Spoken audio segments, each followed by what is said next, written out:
네, 코로나19 신규 확진자가 76명 늘어서 사흘째 두 자릿수를 유지했습니다. 신규 확진자 가운데는 공항 검역에서 확인되는 비중이 큽니다.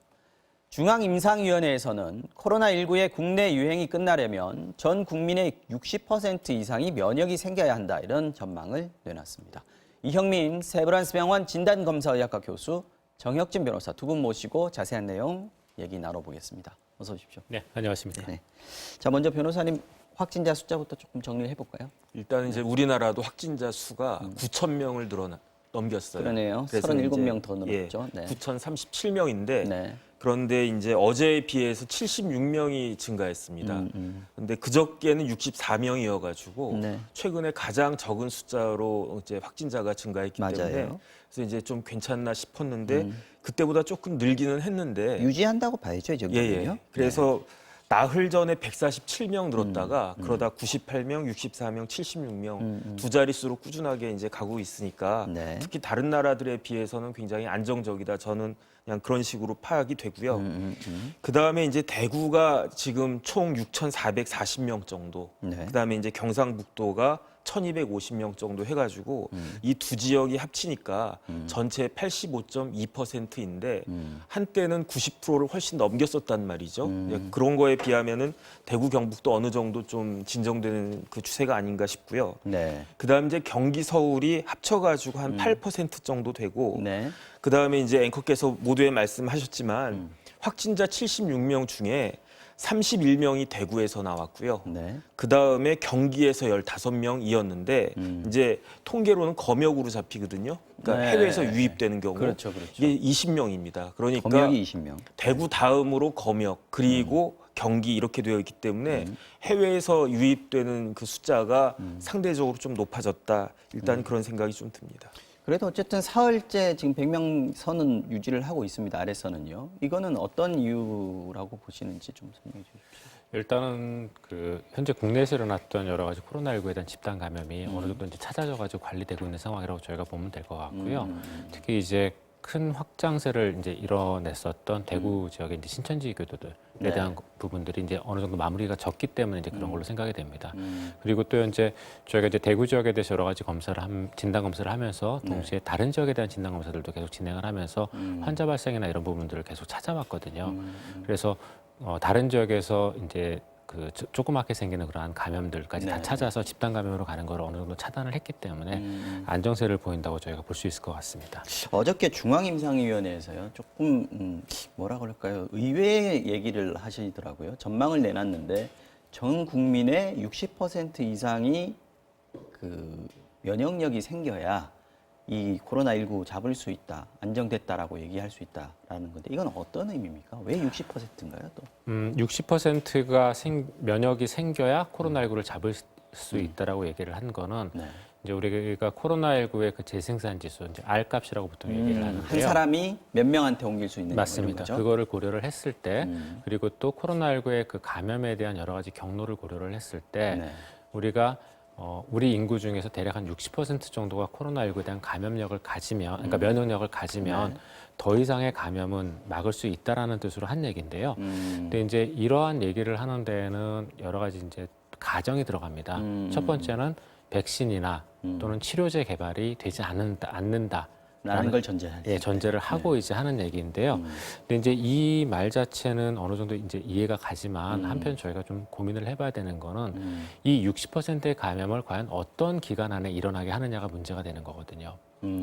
이 60%의 감염을 한 달 안에 일어나게 한다.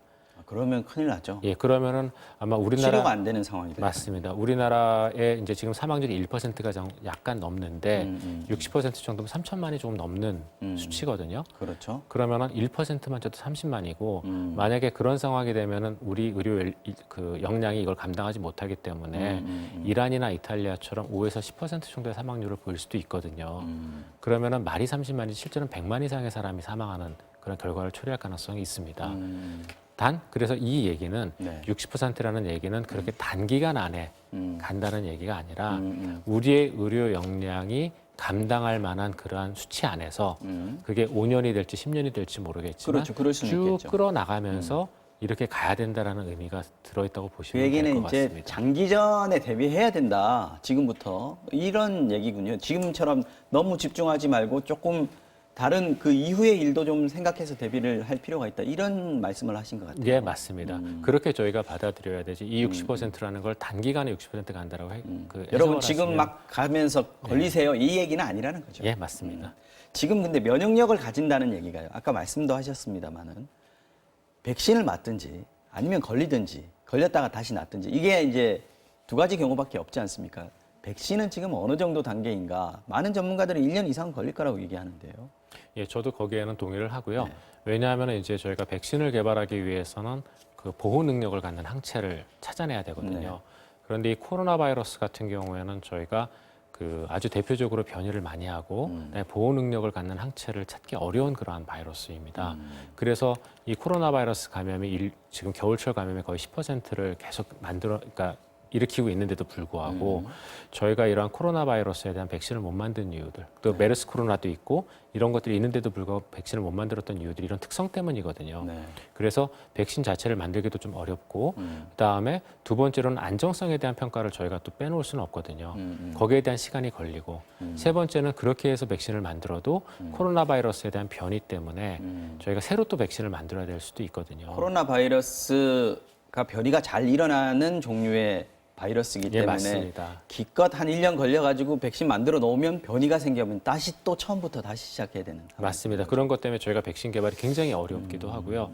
그다음에 아까 이제 그 60% 면역력 얘기를 하셨는데 제가 또 그 얘기를 드리지 않았었던 부분 중에 하나가 바로 그 부분이거든요. 60%가 걸린다 하더라도 다시 재감염 될 수도 있는. 네, 그렇습니다. 변이가 일어났으면. 예. 그래서 그런 것들을 저희가 고려한다면은 네. 이게 단기간 안에 그렇게 가는 거는 절대 아니고 이제 장시간에 걸쳐 갖고 네. 천천히 가는 거라고 보시면 될 것 같습니다. 알겠습니다. 지금 해외 유입 사례 비중 크게 늘었다. 아까 말씀해 주셨는데. 네네. 76명 중에서 20명이 지금 검역에서 걸렸다는 거 아닙니까? 네네. 꽤 높은 숫자인데 이게 계속해서 유지가 되거나 또 늘어나고 있는 추세인 것 같긴 합니다. 더 늘어날 것 같아요. 일단은 거의 대부분의 사람들이 외국인은 없는 것 같고요. 그러니까 요즘 이제 외국으로 뭐 여행도 안 가고 외국 사람들이 여행 오지도 않고 그러니까. 하지만은 이제 우리나라 사람들이 외국에 체류하다가 귀국하는 경우는 굉장히 많이 늘어날 것 지금 같습니다. 유럽도 그렇고 미국도 그렇고 네네. 바깥 상황이 안 좋으니까 네네. 한국에 들어와서 네네. 있겠다라고 생각하는 분들이 많은 것 그러니까 같아요. 단기적으로 나갔다가 들어온 경우는 예컨대 출장 같은 게 있을 거고 장기적으로 있는 경우는 크게 두 가지가 있을 텐데요. 첫 네. 번째는 이제 회사의 주재원으로 나가 있다가 뭐 가족들이라도 네. 들여보내야 되겠다. 이제 주재원은 뭐 몇 년씩 있으니까. 그런 분들 많을 것 같아요. 또 한 경우는 유학생이죠. 유학생들 지금 많이 들어오고 있습니다. 뭐 미국 대학 자체가 지금 클로즈가 되어 있으니까. 그런데 여기서 한 가지 좀 독특한 부분은 네. 교민들이에요. 아, 그러니까 교민들이 우리나라 지금 많이 들어오려고 하고 있다고 그러거든요. 네. 그 이유는 뭐냐면은 미국이나 유럽이나 이런 우리나라보다도 오히려 더 선진적이라고 하는 나라보다도 우리나라가 더 세이프하고 더 안전하고 그다음에 이 병에 걸렸을 때 훨씬 더 경제적으로 치료를 갖다가 받을 수 있다. 네. 이런 생각들이 교민들한테 많이 퍼져 있기 때문에 그래서 제가 신문 기사를 갖다 봤더니 한국행 비행기 값이 뭐 몇 배로 뛰었다. 이런 이야기도 제가 들었거든요. 그래서 그런 걸 봤을 때 우리나라 상황이 지금 뭐 확진자가 10,000명에 육박한다고도 볼 수는 있지만 네. 그리고 굉장히 다른 나라에 비해서는 안정적이고 뭐 사재기 같은 것도 없고 그런 상황이다 싶습니다. 지금 뭐 공항에서 자가격리 되거나 검사비라든지 아니면 치료비라든지 지금은 정부에서 다 대주는 상황이지 않습니까? 이거 앞으로 이런 상황이 계속 벌어지게 되면 너무 부담이 크니까 조금 조정해야 된다 이런 얘기들이 지금 나오고 있는데 교수님께서 어떻게 생각하세요? 맞습니다. 이제 그런 얘기들이 일부 나오고 있는데요. 근데 이제 저희가 그런 부분에서 조금 한 가지 고민을 해야 되는 부분은 그러한 검사를 시행하는 게 물론 그 검사를 받는 당사자에게도 도움은 될 겁니다. 왜냐하면 빠른 치료가 결국은 그러니까 더 나은 이후로 이어지기 때문에 환자가 더 생존할 가능성을 훨씬 높여주는 거는 저희가 이제 알고 있거든요. 그래서 그 당사자에게도 도움이 되지만 한편으로는 저희가 이런 분들을 놓쳤을 때 이런 분들이 지역사회 안에 들어와서 네. 집단 감염을 일으키게 되면 이건 또 우리의 보건 문제이기도 하거든요. 그래서 그렇게 생각을 하게 된다면은 네. 이거는 또 국가 입장에서는 분명히 비용을 들여서라도 그러한 사람들에 대한 검사를 지속적으로 수행할 수밖에 없는 이유가 되기도 하거든요. 그래서 그런 것들을 고려했을 때 저희가 이제 적정한 수준에서의 어떤 밸런스를 찾는 부분은 필요는 하지만 그 들어가는 비용을 너무 아깝다라거나 네. 이렇게 생각하는 거는 조금 저희가 좀 자제하는 게 좋을 것 같습니다. 정은경 본부장도 우리 교수님하고 비슷한 논리로 말씀을 하신 것 같은데 정부에서는 지금 이제 너무 부담이 되니까 자가격리 비용 같은 정도는 본인 부담으로 해야 되는 거 아니냐 이런 얘기들이 조금씩 나오고 있는 것 같습니다. 어쨌든 그 부분은 말씀하신 대로 좀 조정하는 수준을 찾아야 될 것 같다라는 생각이 좀 들고요. 지금 유럽뿐만이 아니고 지금 미국 아까 말씀드렸습니다만은 확진자가 늘다 보니까 밖에서 들어오는 사람들이 굉장히 미국에서도 많습니다. 지금 현재는 유럽만 전수 검사를 하고 있거든요.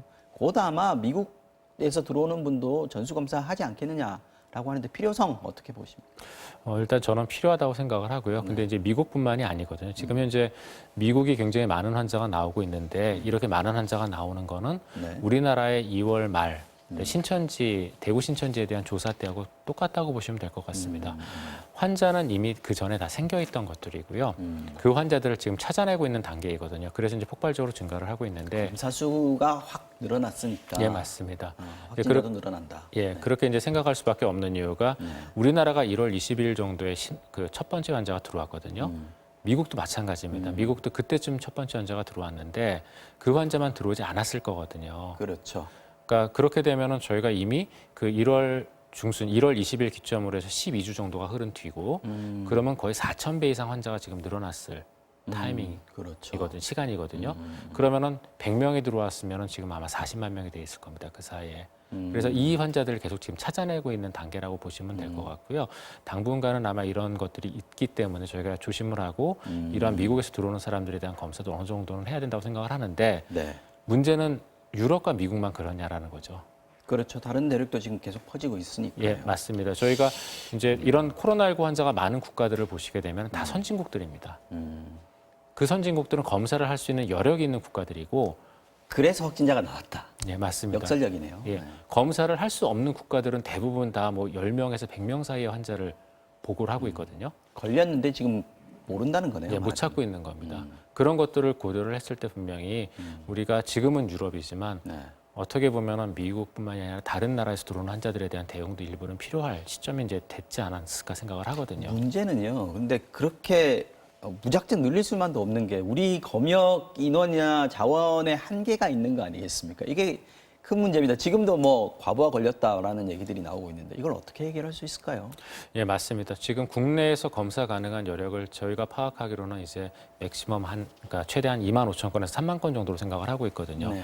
그런데 지금 이 검사 건수의 거의 한 80% 정도를 지금 국내에서의 검사 수요로 채우고 있는 상황이고 대략 우리가 하루에 할 수 있는 검사 여분의 건수가 네. 대략 한 5천 건 정도 되는 걸로 생각을 합니다. 그런데 하루에 지금 국내에 입국하는 외국인의 숫자는 10,000명 정도로 알고 있거든요. 네. 그러면은 저희가 5,000명 정도를 검사를 할수 하더라도 5,000명은 검사를 못하는 상황이 되거든요. 그렇죠. 그러면 이 사람들에 대해서 자가격리를 한다.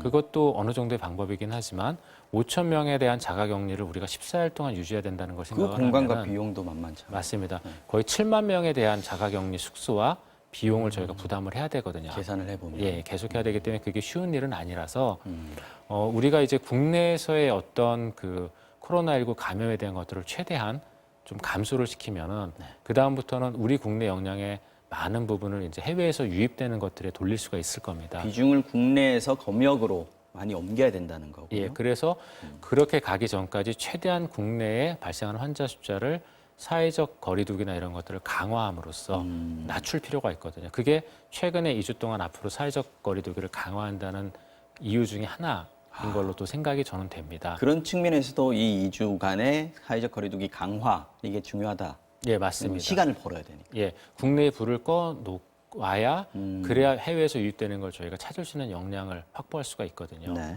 그런 부분이 하나가 중요하고 그 다음에 이제 또 한 가지 그럼 그때까지는 어떻게 가야 되냐?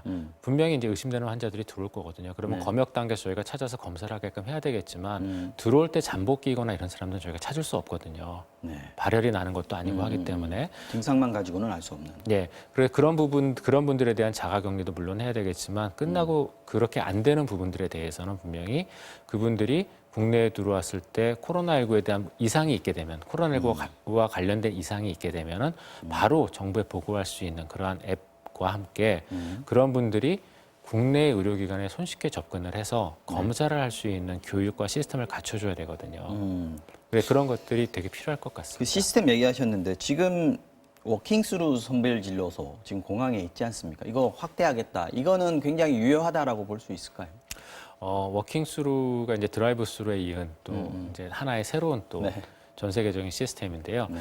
일단 효율적인 거는 맞을 것 같습니다. 맞을 것 같은데, 근데 이제 제가 그 워킹스루에 대해서 가서 직접적으로 체험을 못 해봤지만 이런 것들을 할 때 가장 중요한 거는 네. 검사를 받는 사람이 앞에 검사자에 의한 오염이 안 되도록. 그러니까 교차 감염이 안 되도록 하는 부분들이 굉장히 중요하거든요. 그런 부분, 중간중간 소독을 철저하게 해야 네, 되는 맞습니다. 부분. 예, 네. 그래서 그런 부분들에 대한 보완이 잘 이루어진다면은 그러면은 효율적으로 운영할 수 있는 또 하나의 시스템이 되지 않을까 싶습니다. 시간은 상당히 많이 줄어들 수 있을 것 같은데 그래도 네. 역시 검사 인원들이 그렇게 많이 줄어들까 하는 생각이 듭니다. 오히려 더 힘들 수도 있을 것 같아요. 네, 맞습니다. 계속해서 이 검사를 반복을 해야 되니까. 네, 맞습니다. 알겠습니다. 지금 계약 얘기도 또 해봐야 될 것 같습니다. 네네. 아까 뭐 사회적 거리두기 얘기하셨는데 가장 큰 변수가 지금 계약인 것 같아요. 네네.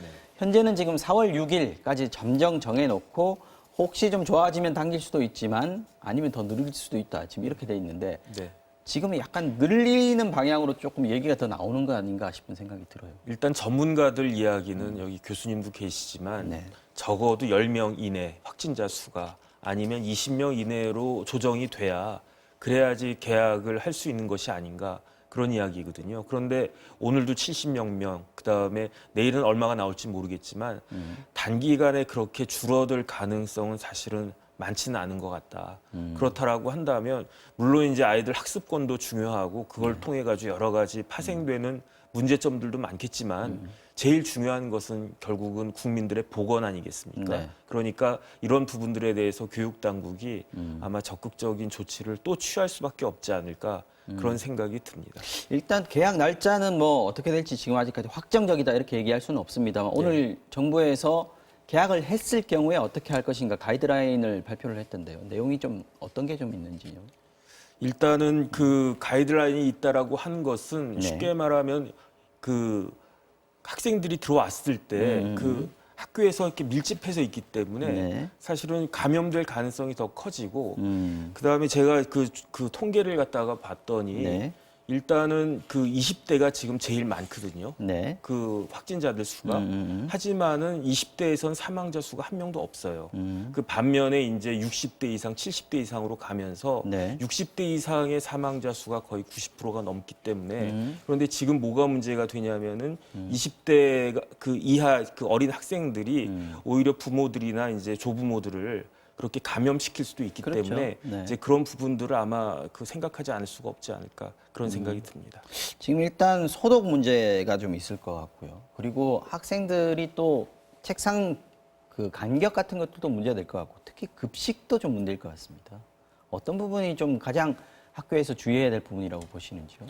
계약을 했을 경우, 가정했을 때. 네, 계약을 했을 때 저희가 제일 주의해야 되는 부분은 아무래도 밀집된 공간 안에서의 어떤 단체 활동과 그다음 환기의 문제, 네. 그다음에 이제 말씀 주셨던 식사의 문제 이런 것들이 다 걸리게 됩니다. 왜냐하면은 이런 부분들이 전부 다 지금까지 코로나19의 집단 감염을 유발하는 위험 요소로 계속 언급이 됐었던 것들이고 네. 실제로 이런 요소들에 의해서 몇 번의 집단 감염을 우리가 경험을 했거든요. 그런데 학교라는 공간도 역시 마찬가지로 그런 위험 요소를 전부 다 갖고 있는 공간이기 때문에 분명히 그런 부분에 대해서는 저희가 조금 주의가 필요하지 않을까 싶고요. 또 한 가지 이제 중요한 거는 저희가 이제 이런 가이드라인, 정부 쪽의 가이드라인을 보면 굉장히 좀 잘 만드신 거는 맞는데, 네. 이렇게 정책을 잘 만드는 것도 중요하지만 이 정책이 잘 실행되게끔 하는 것도 굉장히 중요하거든요. 그렇죠. 네. 그런데 예를 들어 이제 이 가이드라인에 보시면은 뭐 마스크에 대한 얘기라든가 이런 부분들이 세세하게 되어 있는데, 과연 학교가 계약했을 때 아이들이 이 지침대로 마스크를 쓰고 생활을 할 거냐라는 거죠. 그렇죠.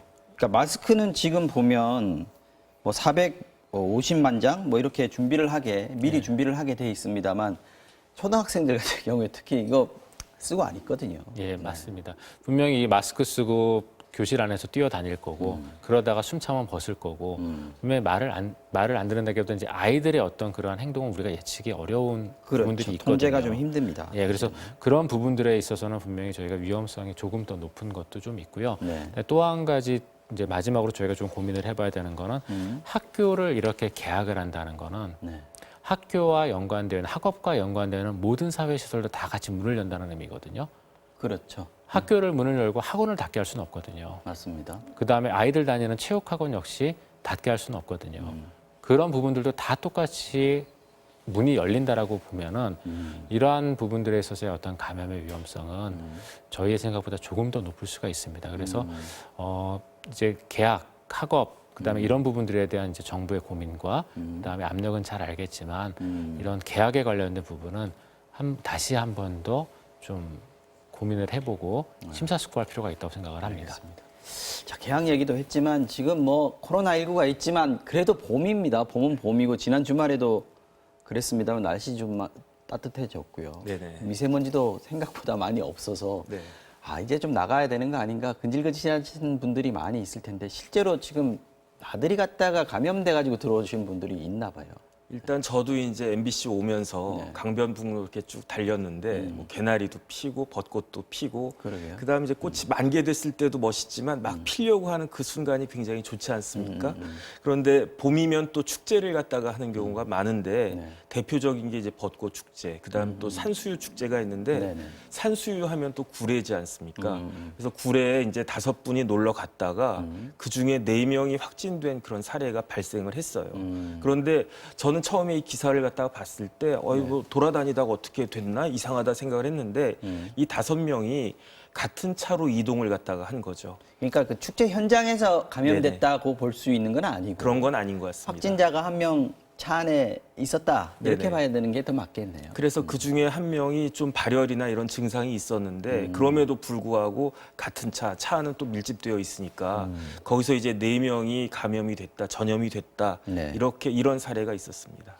그래도 아마 그 유명한 관광지 같은 경우에 뭐 진해 벚꽃 같은 경우에도 여러 사람들이 같이 있다 보면 야외에서도 걸릴 수 있는 확률이 있을 것 같습니다. 그러다 보니까 진해에서 아예 펜스를 쳤다 그러더라고요. 일단은 진해하면 유명한 게 군항제인데 그렇죠. 군항제가 언제부터 언제까지냐? 4월 1일부터 10일까지예요. 그런데 진해는 사실은 해군 기지가 있거든요. 그렇죠. 그다음에 진해에는 해군 기지가 있는데 그 단지 안에 해군 사관학교도 있고 또 해군 사령부도 있고 네. 그런데 거기 굉장히 잘 가꾸어져 가지고 지금 벌써 벚꽃 핀 것 같더라고요. 우리나라 네. 봄 축제 대표적인 게 이제 진해 군항제고 네. 또 저희 가보면 사람들이 너무너무 많아가지고 막 밀려다닐 정도로 그렇게 되어 있는데 요번에는 이게 1960년대부터 있었던 그 축제인데 58년 만에 이게 군항제를 열지 않겠다. 단순히 열지 않은 걸 떠나가지고 그 가장 유명한데 뭐 굳이 그 축제를 안 한다고 그래도 네. 꽃 자체는 피는 거니까 사람들은 갈 수 있는 사람들이 거죠. 갈 수 네. 있잖아요. 그러니까 아예 오지 못하게끔 펜스를 갖다가 치겠다. 더군다나 여기는 이제 군사 시설이니까 그런 부분들 좀 더 강력하게 하겠다. 저희 지난번에 마스크 얘기하고 사회적 거리두기 얘기할 때요. 야외 활동은 그래도 좀 괜찮지 않냐라고 얘기를 했거든요. 그런데 이런 관광지는 얘기가 좀 다른 것 같긴 합니다. 어떤 거 좀 주의해야 됩니까? 이런 관광지뿐만이 아니라 네. 축제를 통해서 집단 감염을 일으키는 사례는 해외에서도 지금 계속 나오고 있거든요. 대표적으로 이제 독일에서의 그 페스티벌을 통한 집단 감염 사례가 있었고요. 그다음에 이제 스페인 같은 데에서도 뭐 여성의 날 행사를 통한 집단 감염 사례도 있었고 네. 그래서 이런 부분들이 분명히 집단 감염의 큰 위험 요소인 거는 맞습니다. 맞고 더더군다나 이러한 축제의 가장 큰 문제점 중에 하나는 네. 대부분 이제 지역 안에서 산책을 하거나 야외 활동을 즐기는 경우는 그 지역의 문제로 되기 때문에 네. 그 지역 안에서 역학을 조사를 하고 관리하기가 용이하거든요. 그런데 이런 전국적인 단위의 축제들은 네. 전 지역에서 사람이 모이고 전 지역으로 다시 돌아가기 때문에 그 안에 확진자가 한 명만 섞여 있어도 동시다발적으로 전국적인 감염이 발생할 수 있는 위험성이 있습니다. 그래서 그런 것들을 고려를 했을 때 분명히 지금과 같은 시기에서는 어느 정도 조심을 하는 게 맞을 거는 같습니다. 다만 이제 말씀 주셨던 것처럼 마스크를 충분히 착용을 하고 개인적 거리를 충분히 지키고 손위생을 하는 상황에서 네. 이제 그 야외에 나가서 뭐 산책을 한다거나 이런 정도 부분들은 제가 보기엔 어느 정도 가능하지 않나 좀 싶은 부분이 있고요. 다만 이런 전국적인 행사는 조금 피하고 네. 어떤 지역 안에서 그런 것들을 하는 것 정도는 동네 산책 정도는 괜찮지만 축제는 가지 말라 이런 얘기로 예, 정리하면 될 맞습니다. 것 같습니다. 그죠? 예. 네, 알겠습니다.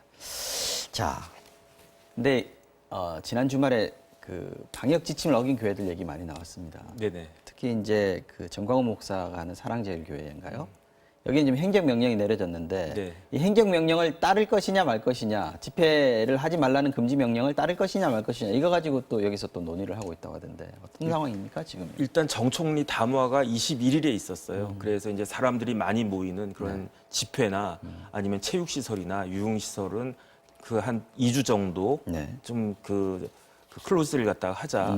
그래서 제가 열심히 운동은 안 하지만 저희 헬스클럽도 문 닫았거든요. 네.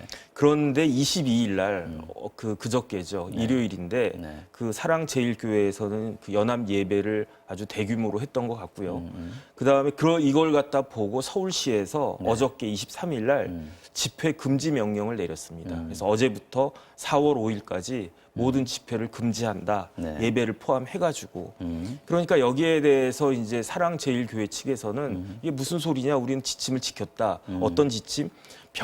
방역 작업을 철저히 하게 했고, 그 다음에 이제 신도들 발열 체크도 다 했다. 네. 그러면서 주장하는 게 처음에는 종교 탄압을 갖다 주장을 갖다 하다가 이번에는 조금 더 그 광범위하게 인권 탄압을 갖다 당하고 있는 것이 아니냐 네, 네. 이런 이야기를 하는데 사실 우리나라 헌법의 20조에 모든 국민은 종교의 자유가 있다 이런 규정이 있어요. 하지만 37조 2항에는 국민은 국민의 모든 여기에 모든 그의 방점이 찍히는데 모든 자유와 권리는 종교의 자유를 포함한 네. 국가 안전 보장이나 질서 유지 그리고 공공 복리를 위해서 필요한 경우에는 법률로서 제한할 수 있다고 되어 있거든요. 그다음에 그에 해당하는 법률이 감염법 예방법입니다. 감염법 예방법에 따르면은 이와 같이 예방 조치가 그러니까 전염병이 창궐한 경우에 네. 이 전염병을 예방하기 위해서 필요한 조치를 갖다가 시도지사나 보건복지부 장관이 취할 수 있는데 그 중에 하나가 이런 집회를 못하게 하는 거거든요. 그래서 이걸 갖다 위반했을 때에는